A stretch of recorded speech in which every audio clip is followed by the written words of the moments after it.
what is up? Blayne, what's going on, buddy? Just starting off another episode of the either yet to be named or it's already named the BangerTV podcast. It's the BangerTV podcast. Well, we'll see. So, pretty prestigious guest on this week. I know. I had about 4.5 hours notice that we were going to be talking to this guy. Yeah, definitely. This one was a surprise. It wasn't just pulling in someone from around the office. Yeah. We went from, hey, who can we get from the office to be on the show to, oh, by the way, we got Brian Slagel from Metal Blade on today. So no big deal. Yeah, get ready for some. We're gonna be talking about the industry side maybe a little bit. Yeah. So hey, if you're in a band or you want to be in a band, this is the guy to talk to. This is the guy. Maybe he's going to have some insight for you, and maybe just from listening to this podcast, you'll get a tip, and then by tomorrow you'll be signed by Metal Blade Records. Well, I'm trying to get signed by Metal Blade Records, so hopefully you're directing that comment to me. I cannot guarantee you'll be signed by Metal Blade Records for listening to this podcast. Do not Disclaimer. email us if you do not get signed by Metal Blade Broadcast after the broadcast, but please don't. I feel like Brian would be pretty mad at us too if he knew we were promising that you'd get signed to Metal Blade if you watch this podcast. Watch this podcast, you will get signed. Yeah. Please watch our podcast. It's hey, our $80 Patreon tier. After 3 months, you get signed by Metal Blade Records. Again, we do not promise if you give us $80, you'll be signed by Metal Blade. Gotta read the fine print, man. Yeah. Well, hey, here's a question. Here's a question for you. Here's a question I have for you. Let's say an adult man. Let's call them Dwayne maybe, or Wayne, or something that ends in AYNE. Let's say they were an adult man who didn't play guitar. Mm-hmm. Maybe we've got some adult men who don't play guitar listening to this. Right. Who would like to play guitar. Yeah. How would you suggest an adult man who listens to metal first initiates playing guitar? Well, if his goal is to be in a band, Yes. I would say don't fucking learn how to play guitar. Learn how to play drums. All right. Work on your vocal. Or even bass, man. Guitar players are a dime a dozen. All kidding aside, though, the easiest way to learn, I'm self-taught. I think a lot of dudes are self-taught these days. The internet's a great resource. Listening to songs that you like, learning covers, buy a cheap guitar. If you suck at it after a while, stick with the cheap guitar. But if you're getting good, invest in some gear and start a band, man. It's really not that difficult. It's a pretty easy instrument to pick up. I'm living proof of that because I'm not very good at stuff, and I can play guitar, and people seem to dig what I do. So just learn cover songs. That's how I did it. That's honestly the best advice. Learn songs you like, because that's how you'll get passionate about it, and that's how you'll figure out how to write songs, by listening to more music and learning it and seeing the trends. It's pretty cool. You start learning a band's catalog, and you learn like 3 songs from that band's catalog, and then instantly you listen to 10 more songs. And you're like, oh, fuck, I know exactly how he's playing that riff, because, bands stick to what they do best. And, yeah, man, learn cover songs. Buy cheap guitar. Best first cover song to learn. That's tough. If you're into metal, like for me, the gateway was Metallica, because it's like on that borderline of really simple to like starting to get into the more technical stuff, like lead wise. But yeah, like start with Metallica. Kirk Hammett is a great lead player to start with pentatonic scales and get really familiar with that, and then you'll be shredding in no time. All right, Metallica, pentatonic scales. Whatever that means. Yeah, sorry, I don't mean to confuse you. No, that's great. That's a nugget I was learning for. Learn pentatonic scales. Yeah, it's like it's where you begin. E minor pentatonic. Learn it. It is the basis of all heavy metal solos that you love. And the other thing for the flip side, maybe someone that's learned guitar and is in a band, you've managed to have some financial success in music industry, which from what Billy Corgan tells me is impossible because of the internet. I mean, I wouldn't get ahead of yourself with financial success. You got to put yourself into the scope. I mean, I live in my parents' basement. I don't pay rent. I literally eat value menu McDonald's every day. So, when I make $150 for playing a gig, it's pretty good money because my overhead is so low. What's the number one tip for turning a band into some kind of revenue generation? I mean, look, get into music for the love, but at some point, love don't pay no bills. I think that's a song. Probably blues. Love definitely don't pay the bills, but music's so much more than I know you want to talk about the financial, turning it and making money off it, but maybe we can let Brian Slagel answer some questions like that. For me, I think it's important that you play music you love. It's got to be fulfilling to you, because it's what it's all about at the end, man. You're not gonna become a millionaire playing music anymore, so don't set the goal on money. Look, I'm not fulfillment, man. I'm not asking how to be a millionaire. I'm asking how to be a $10,000 a year an heir. Yes, a $10,000 a year an heir. Keep your overhead low. Play lots of shows, lots and lots of shows.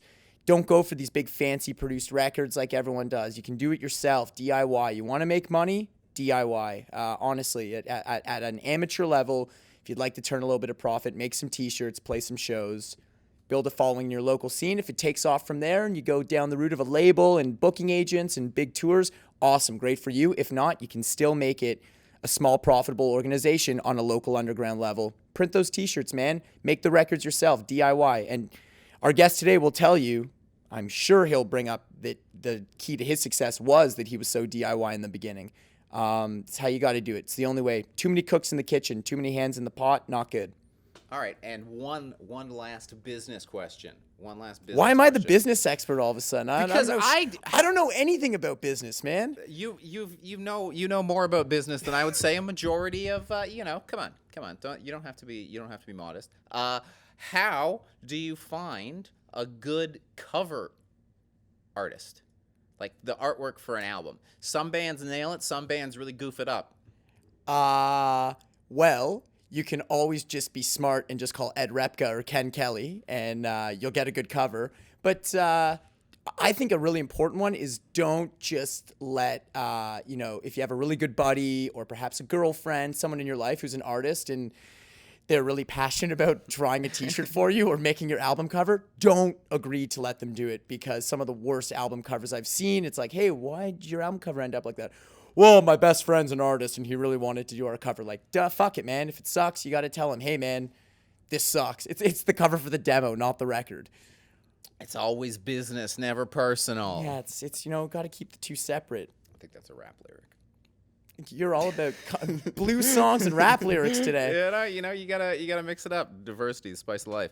Okay, and then just who in Diamonds wrote the Wikipedia page? Because you guys have a robust Wikipedia page. I'm not sure. To be honest, there's a lot of Diamonds super fans. Why are you reading the Diamonds Wikipedia page? I've never read the Diamonds Wikipedia page. Sometimes you gotta look in. You gotta. What's it say? Is it good? It's honestly, you'd think you guys would want a Grammy. It's very extensive.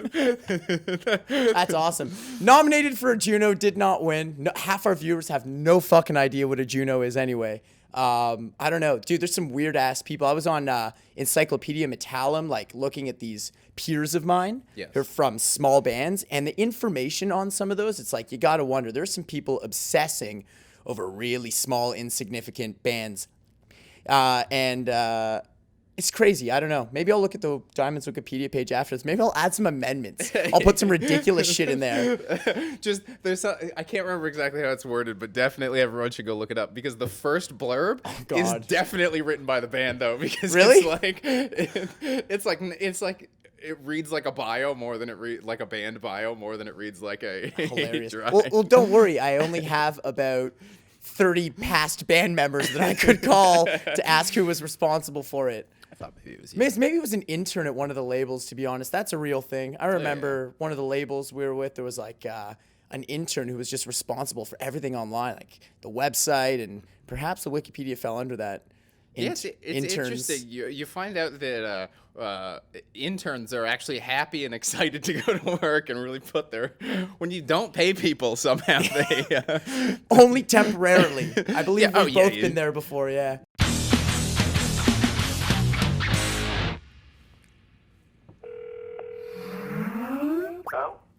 Hello? Brian.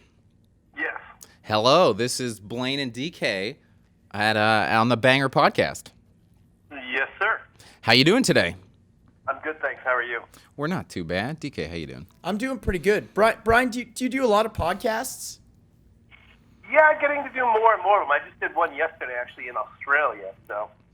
Wow. We hope that we're pretty new to this, so we hope that we knock your socks off. Yeah. Cool. Cool. All right, we're off to a killer Sick, start. bro. Yeah, this is just flowing. So obviously, for those of you tuning in, we've got Brian Slagel, the founder and CEO of a little label that you may have heard of called Metal Blade Records. Brian, I gotta say, I was on tour last year and I read For the Sake of Heaviness twice. Oh wow, thank you. It was awesome. We were playing in Germany and I even met some dudes that were working at your Euro office and nothing but good things to say, man. That book was really cool and gave me a lot of perspective on not only the inner workings of your label, but how much of a supporter of the scene you were in the early days. I don't think a lot of people realize how much of a fan and how obsessed you were with the Euro culture of heavy metal before you started the label. Yeah, big time. I mean, I still like to think of myself as a fan too, so hopefully it hasn't changed too much.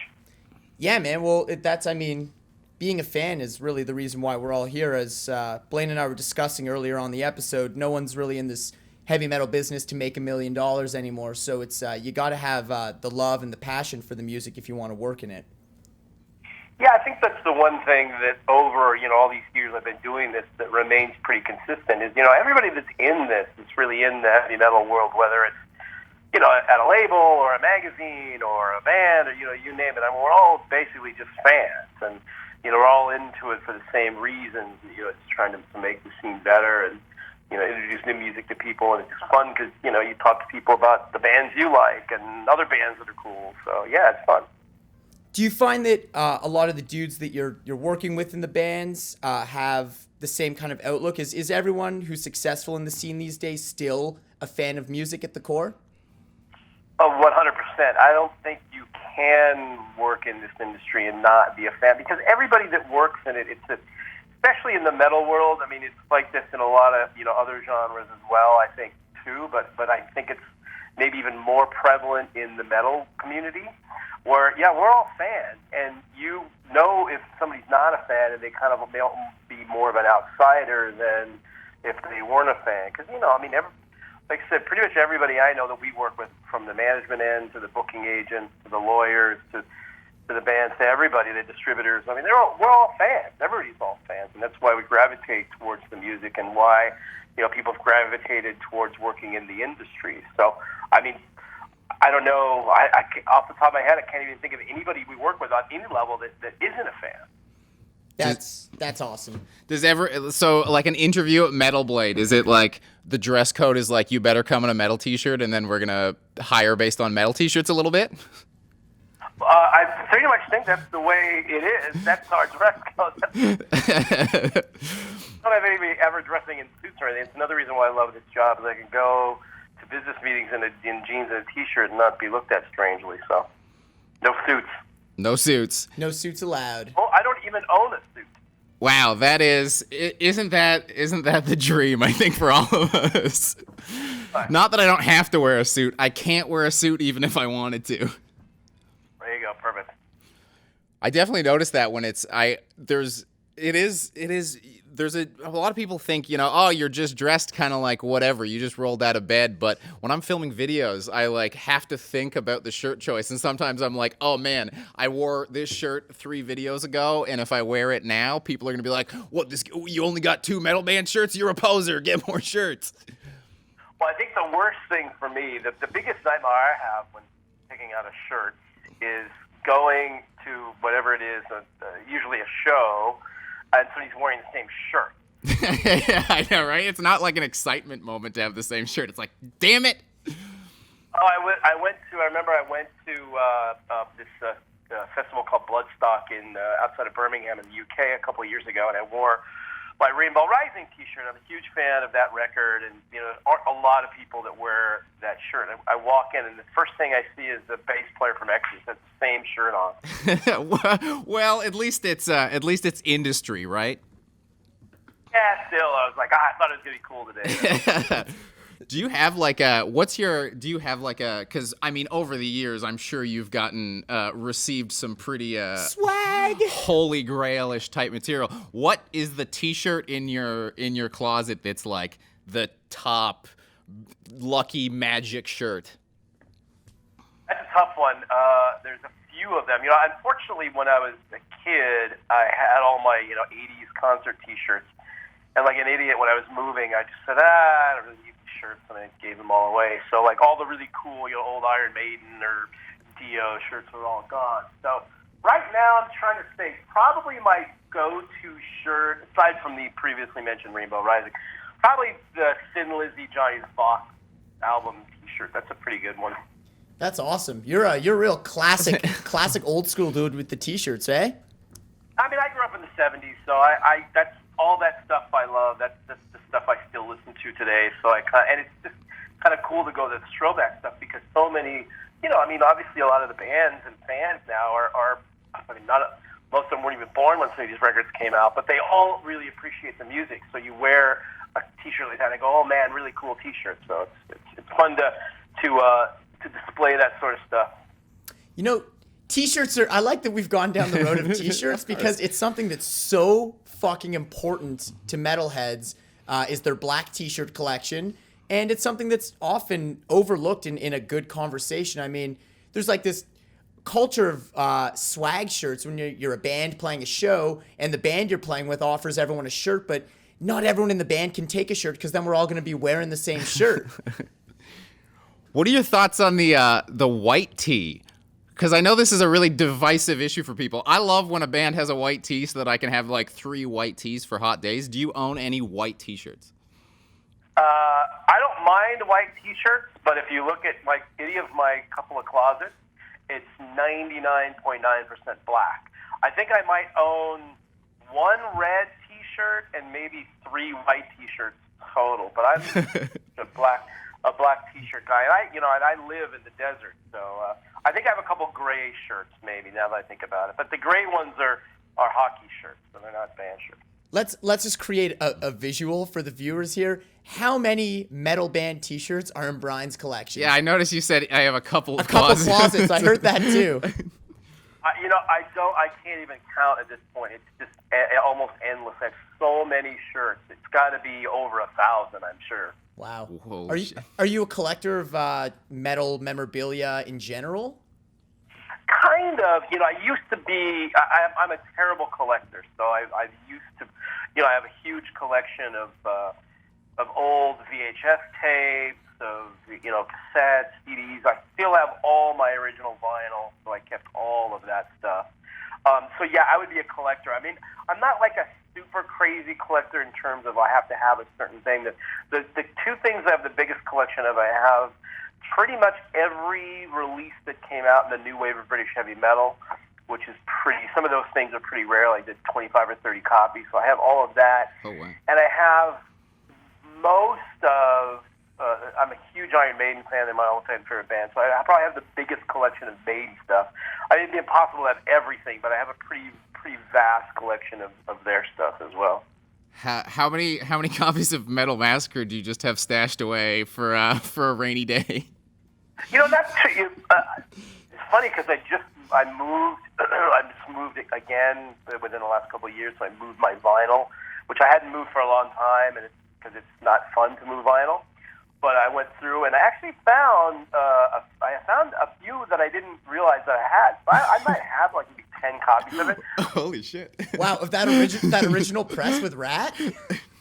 Well, what's even more crazy than that is I found, going through a bunch of archives at Metal Blade, I found a pretty large box that's got at least 50 empty album cover sleeves from the very first Metal Massacre, the one with the Metallica misspelling. Whoa! I know you're a long-time friend of Banger. I feel like maybe one of those would look pretty cool on the studio wall here. What do you say? Send me the address where to send it, and I'll send you guys one. Brian, you're the man. It must be weird though, considering like you've produced a lot of people's like holy grails in their collections and stuff. How much do people talk like?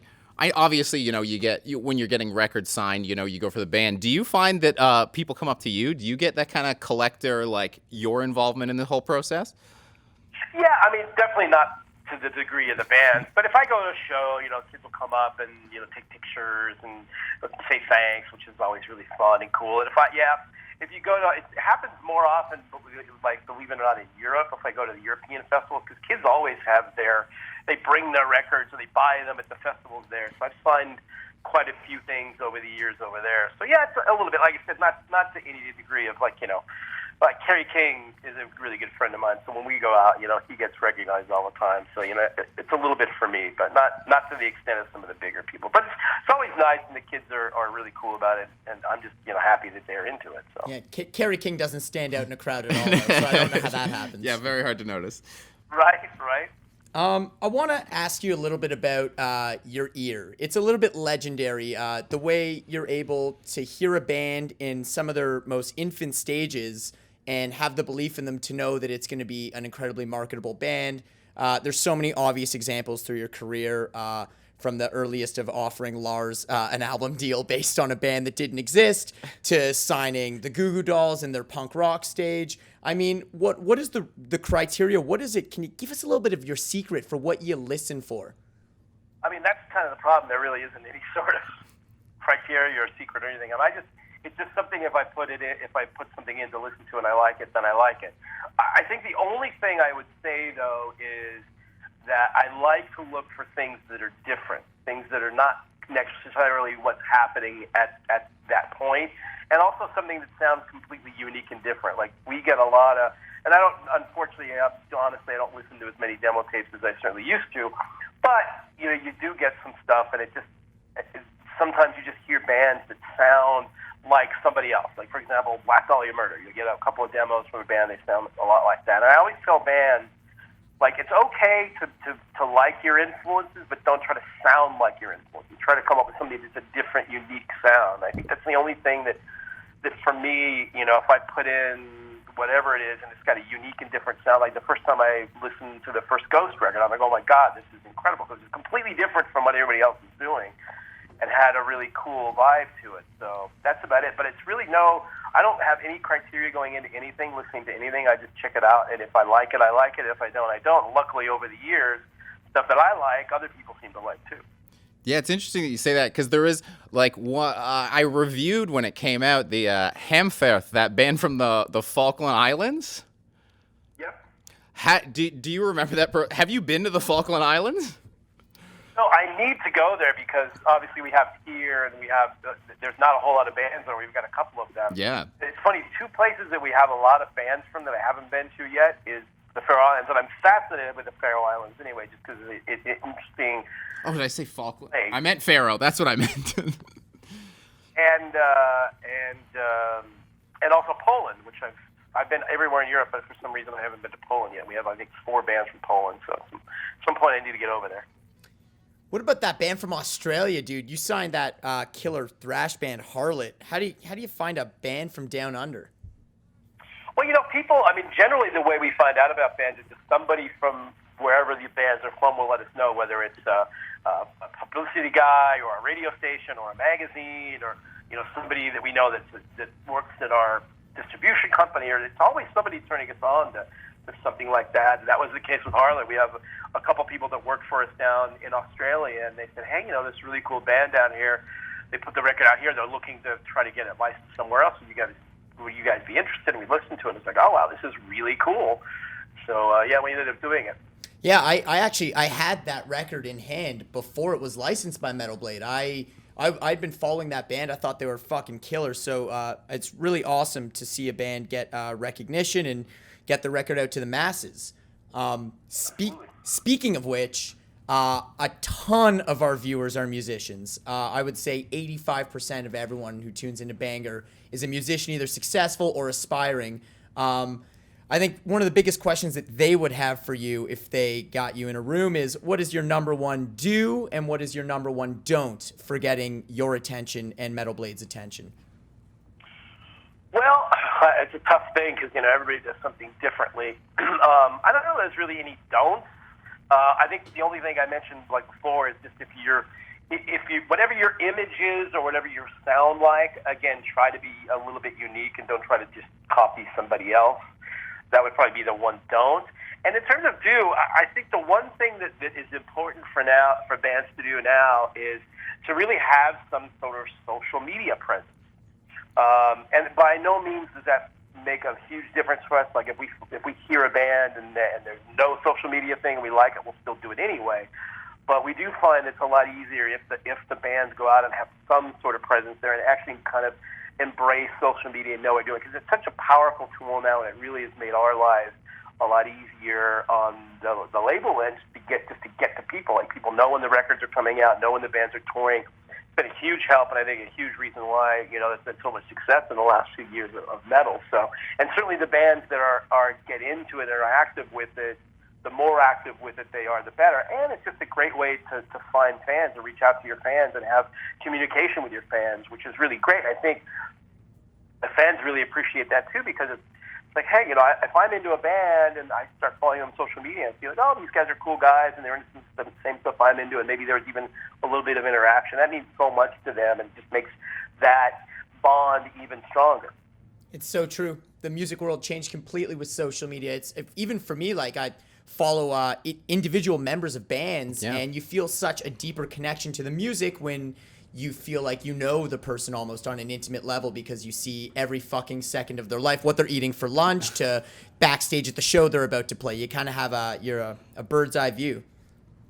Yeah, and you can't overdo it, that's for sure. So I guess the one thing about social media is, like, get into it, but don't overdo it. You don't want to see 30 posts a day from somebody. But it's definitely fun to do, and it's really interesting because I found, strangely enough, that people I know in bands that either we work with or fans that we know that we even don't work with, through social media you become friendlier, because they're like, oh yeah, I saw you were doing this the other day. It's a weird thing that happens. What's the getting to see into people's lives? I do think it really can strengthen your bond with a band, because if you find out you have something in common or stuff. I really like when I find out that people are funny. What's the funniest band that Metal Blade's ever worked with? Well, probably just because that's kind of their modus operandi. It's probably Guar. Yeah, right. So, but on a personal level, are they as funny as their stage personas? Oh, 1,000%. I mean, they're just as funny off stage as they are on stage. In fact, even more so, because they tend to go. Anytime it's hard. I mean, it's funny because when you have a business conversation with them, they're smart guys in business, but there's always little jibs and jabs and just funny things they have to say. So those guys always crack me up. What's the best Guar story that someone might not have heard? Well, it's funny. I was telling this to somebody just the other day, just about the brilliance of Dave Brocky, rest in peace, and Guar. So I went out to see them, I don't know, somewhere on the road, someplace. And I got there kind of early, and it was in the middle of nowhere, so I was just hanging out with them on their bus. And we ended up watching that movie Bad Lieutenant. Legendary movie with Harvey Keitel. And it's super crazy. Yeah. We watched it right before they went on stage. And through the entire show, Brocky was reenacting the entire movie. Acting. Harvey Keitel has that weird thing where he's naked, he's kind of acting weird, so he's doing all this stuff on stage, and I'm laughing hysterically, and I don't think, it probably went over the heads of about 99% of the people there, but it was just absolutely hysterical. The whole show was basically, they were just redoing the Bad Lieutenant movie, but it was brilliant. On a more serious note, back to this I'm the serious guy here.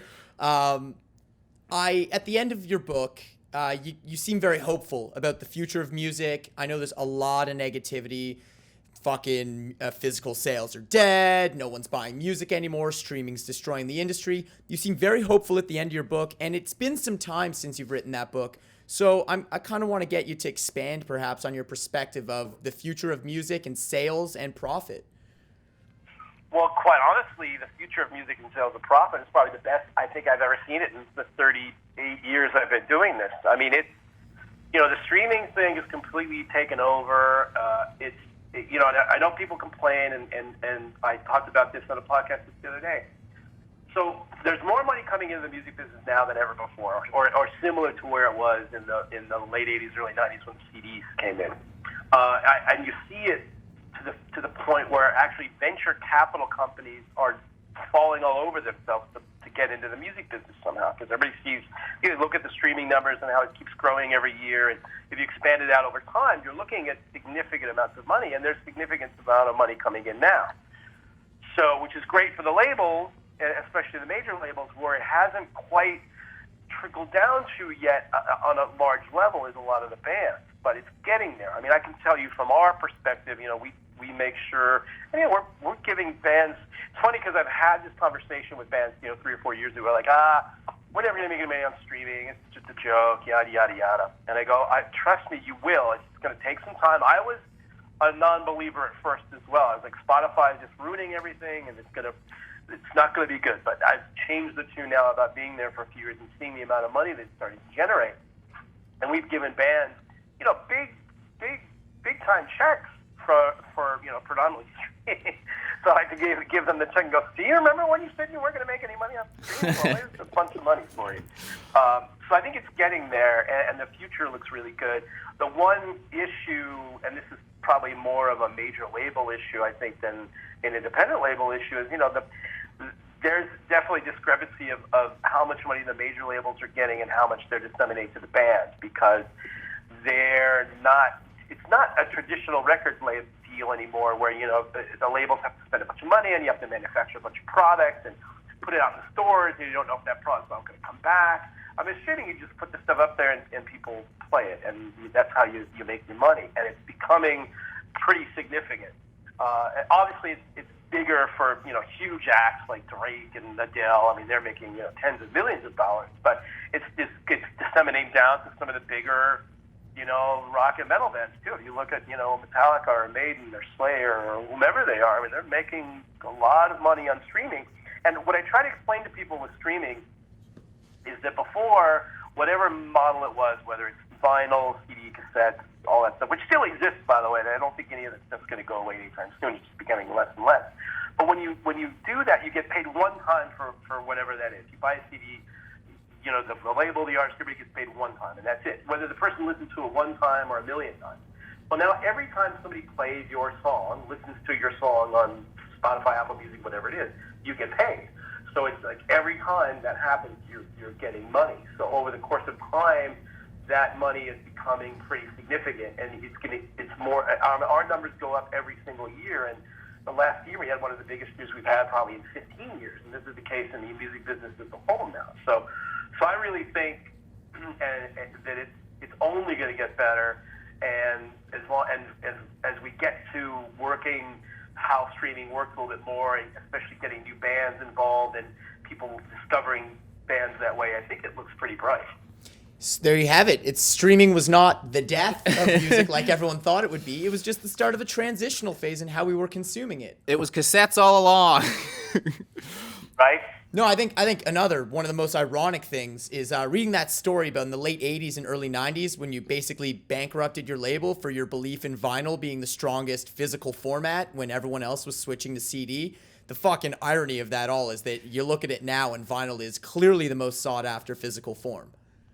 Right. I mean, I think the only good thing that I did, after almost bankrupting the company, because I thought vinyl's never good. At least I kept all the vinyl. Oh yeah, that's the best part. 20 years later, if you were buying a Metal Blade release on vinyl, that was an OG press. Like, I don't think a lot of people didn't realize that at the time.